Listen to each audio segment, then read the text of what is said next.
Welcome to Sober.Coffee, a weekly coffee chat sharing experience, strength, and hope for anyone on the sober road to recovery. You can download Sober.Coffee weekly on all podcast platforms and check us out on Instagram at Sober.Coffee Podcast and on Twitter at Sober.Coffee Pod. To learn more about us and to help support these sessions, visit online at Sober.Coffee. Here are your hosts, two guys on their own path to recovery, Mike and Glenn. Let's join them at the coffee shop. Good morning, Glenn. Hey, my brother, how are you? Two guys on our path. Hey, we got a table for three today. No, we don't. No, I'm just fucking with you. I know, totally. Hey, man, you used the F word. I did. What's up with... Because when it's appropriate, when you put it in there for appropriate comedic value. Oh, my gosh, it's 6:30 in the morning and you're F-bombing me. Well, it's so funny I because love we go in ebb and flows. We'll go through a sprint where we've got a lot of guests on, and today's just me and you time, Glenn. Isn't that special? Just I know. me and you Actually, time. when you sent me the lineup, I love having guests on. Our guests rock. Oh, yeah, absolutely. But I probably, I don't know. I think I get more out of you and me time. I think I learn with you and me time as we process stuff. I think with a guest, guest at the table, I think there's. I'm trying. It brings in a new. I'm too worried about the dynamic. Yeah, I'm too worried right. about. Are they talking too much? Am I talking too much? And when it's you and me, man, it's like we're in the coffee shop. Yep. So hey, I have to just got? tell you how serious I am today. No, you're not serious. You're cracking me up. Go ahead. No, I am dead serious. Okay, go ahead. So this morning, I am all my pre-production, my preparation time was done via an Irwin straight line construction pencil with the dullest point that I have ever seen. But it's the only writing thing I had in my car. I know, but dude, you look like a fucking second grader with You used that crayon. word again, man. I did. Second time in the same episode within 3 minutes. Third time is the charm. All right, but time that one out. Okay. So Irwin straight line construction pencil. I mean, it's the ugliest. I should take a picture of it and post it. Can I give you a pen though? You look like a second grader. You know what? I was going to come in and ask for one. I'm like, yeah, what if they don't have one? They don't have anything. Right. So I came prepared with my construction pencil. I love it. Hey, man, sometimes that's what it takes, right? What's on topic today? So learned a little lesson recently, or an epiphany, or whatever word you want to use, about trust. Mm-hmm. So, we've talked a ton. And, somebody asked me, or I was working with a guy doing some fifth step stuff, and we were talking about gifts, right? Like, kind of what is the most important thing in my life, right? And and I looked at him, and he asked me, and I said, my answer was, well, I think peace is like the greatest gift, right? Mm-hmm. Or it's a great gift. And he looked at me, he goes, nah, I get that. He goes, I think your story is your greatest gift, right? He said that drives the most value, and so I like embracing gifts, right? Mm-hmm. And so I was thinking, I had a time recently, a story which we'll chat through here, where trust, and I realized that trust is also an amazingly great gift. But as soon as I use the word gift, it's not given, it's earned, I think. What do you think? Well, I think the other thing that jumps out at me, and I've thought this for a long time as I was introduced to the program, and a gift, a gift is nothing. If it's wrapped in a box and I hand you a gift, it's nothing until you open it up and use it, right? So I love the way you said you embrace that. You embrace gifts. You need to embrace them, unpack them. But I think you're right. I think that our greatest assets, our greatest gifts, I can't disagree with anything you said. Peace is a great one. But trust is something I didn't have for a lot of years. I didn't trust myself. I didn't trust others. And most importantly, they didn't trust me. So let's chat for 30 seconds about how it was with trust. You said people didn't trust you. No, because I'd say one thing and do something totally opposite. My yes was maybe, and my no was probably not. So for me, I think I would like to tell myself the story that people trusted me. The reality, they probably thought I was full of crap, because I was. But my trust then was not based on actual reality. It was based on my talent of manipulating and lying, and I was just so good at it. And so I think that is, that's how it was, right? And I would work so hard and use so many tools and talents to get people to believe a lie, right? So then what happened? Why are people trusting you today?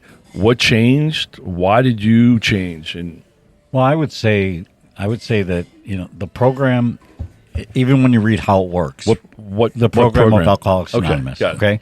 Even when you read how it works, which is a 2-minute read at the beginning of every meeting, right? And it's found on page 58, 59 of the big book. And in that opening, the word honesty is said multiple times, right? Vigorous honesty, capacity to be honest. It just is repeated. And so I've heard that phrase thousands of times, but it was really the first 100 times I heard it that I had to come to a realization that I had to be honest with myself and with others. And I think when you're honest, you deliver truth and you deliver trust. All right, so I think there's two components of truth or honesty. One is, does what comes out of my mouth, is it true? Is it fact? To the best of my knowledge, is it fact, right? And I think everybody can align with that. But I think the second part, which I still get hung up on, the second part is, did I disclose all of the information? Oh, yeah. Yeah, now you're talking. Now you're in the gray area. You're rolling through the muck. Because what I find for myself is I am probably at the 99% level at what comes out of my mouth. Is it true? I still slip up once in a while, and as soon as I slip up, I correct myself, right? But I've been sober long enough, worked the steps long enough. I am committed to honesty, and I'm happy with the level of what comes out of my mouth is true. The second part, I'm still working on, right?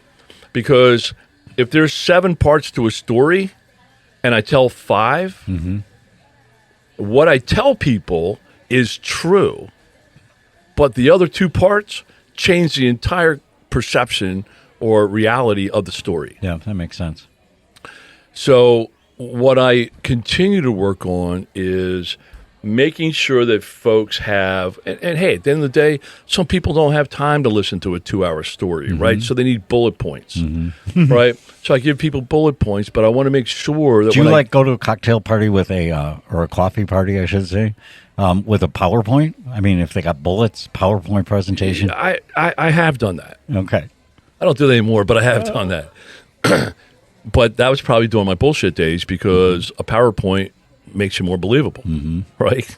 So, but I get it. People just want the condensed version. So I had a situation recently that just reminded me how important trust is, right? And so my wife and I, we have, we're fully transparent with each other, and we have a rule: don't spend more than $500, right? And I broke that probably 7 years ago. With skis. I remember the ski story. Oh, no. So the first one was a lawnmower story, and I spent $550 and didn't tell her. Oh. Right. And then the ski thing, right? So, again, I gave her, Half the story. 5 out of 6 points. Right. But the 6 points mattered. Right. Right. And so I had a story recently where I went skiing, and I'm flying out there. I get off the plane. I go in the bathroom, and then I go to walk to get my Turo car. Right, and somewhere between point A and point B, I lost my cell phone. Oh boy! Right now, first of all, I was like paralyzed. I'm like, Oh yeah, you without my a phone. life is over. Right, sure. My life's over. And then I'm like, wait a minute, I got a laptop with me. It took me 30 minutes to remember I had a laptop that had everything on there my phone has, right? So I sit down and I spent 4 hours in the airport starting this great ski trip. I was skiing with my 2 daughters, and I mean, it's just going to be a great time. It's like mucked up Sure. with losing the phone. So 4 hours, I'm in the airport looking, I can't find it anywhere, right? So I go to a Verizon store and I get a new phone. And I'm sitting there, and phones are $1,200, Yeah. right? But I don't want to tell Jen that I lost my phone because I'm embarrassed, right? And because I get on the kids when they lose crap, and now I lose crap, right? So, I didn't want to fess up. So I said, well, I don't have to tell anybody, right? So I go get this new phone, and it was $1,200, but it's $35 a month. Right, sure. Right? So now I'm only spending $35 at a time, right? That's how I just, this is how shit starts Plus, you working. needed a new phone anyway. Oh, I had to have a new You phone. got to have a new phone. I had a new phone. So, I mean, it's just it's not the facts, it's how I came about the facts, right? So now I walk out of there, and then I spend a day trying to renew my phone. And that night, I just find your phone, and it was still in the gate area, right? And I couldn't find it, right? So now I got my new phone, and life goes on, right? And there's a couple times since then, because I drive in my wife's car, and the new iPhone 15 chargers don't fit the old phones. Of course not. Right. So she's got the old charger. She says, well, why don't you just plug your phone in? No, ouch. And I'm like, I'm good. I'm good. Right. And so again, it's those little weights, man, that start getting on your shoulders. So finally, like last week, I get a text from China. And it says, we have your phone. Can you unhook your phone so we can erase your personal data and sell it? Right? So somehow, somewhere, it's in China. So now I do find my phone, and my phone's in China. Oh, my goodness. 7,800 and some miles away. Wow. Right? So, of course, so I'm sitting in the living room with my wife that night.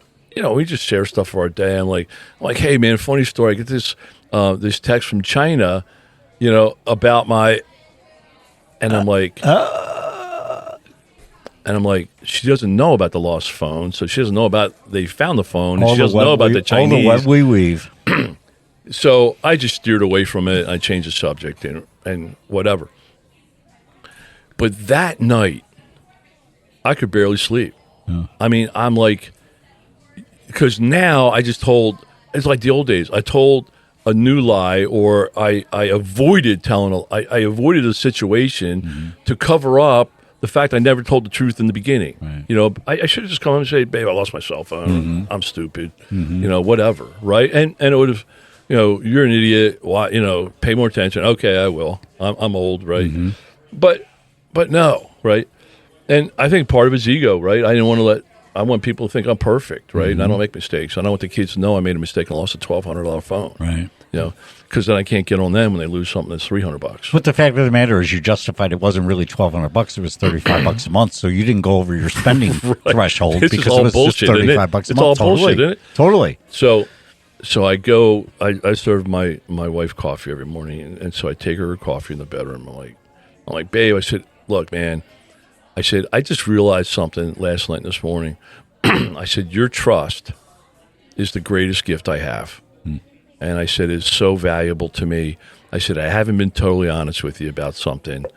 And I saw her face. She's like, holy crap. Now what? Now right? what? Right. And so I told her, and I said, I just can't tell you how that bothered me last night. I said, because that's not how I want to live, And I said, so I justified this, and I justified that, Right. and hey, they waived $600 off the bill. I don't know how or where they did that, and Right. But so I said, all justification. Bottom line, I lost my phone, cost us some money, probably $600 to $1,200. It's over the $500 limit. I said, but then when I was telling the story last night, I waved off and I didn't tell you the truth of what really happened in that text. I said they're holding me hostage, right? And so, but I just realized, how I live today is so different than how I lived before, and I'm sure you see examples of that too. I do. But you know what? To me, it's that like you said, that little weight on your shoulder. Those are the things that concern me, is the little weight on your shoulder, because I have one goal, and that is not to go back to drink, right? And any little thing that can grow into a big thing, which you nipped it in the bud, right? I mean, it was growing into a bigger thing for you, and you just took that weight off your shoulder just by being pure honest, you know? Yeah, and I felt great about it. And honestly, I think she felt great about it, knowing that where my bar is. Right. You know, I have a pretty steady bar of, operating and telling the truth. So, and I was talking to somebody last night about Jen, and I said, I can honestly say in about 10 years, I've known her almost 10 years now, I have never known her to tell me a non-truth. Mm-hmm. And I have good spidey senses, just like you do. Yeah. And, I trust and verify, Mm-hmm. and that is amazing to live like that, right? It is just amazing to have a level of confidence that, your foundation is solid and not shaky. Isn't it funny? I know in my work environment, there's a couple people that I can't trust what they say. And then there's others that in all my years I've known them, I've never caught them in a lie. Yeah. And so when they say something, I put credence behind it because I've never caught them in a lie.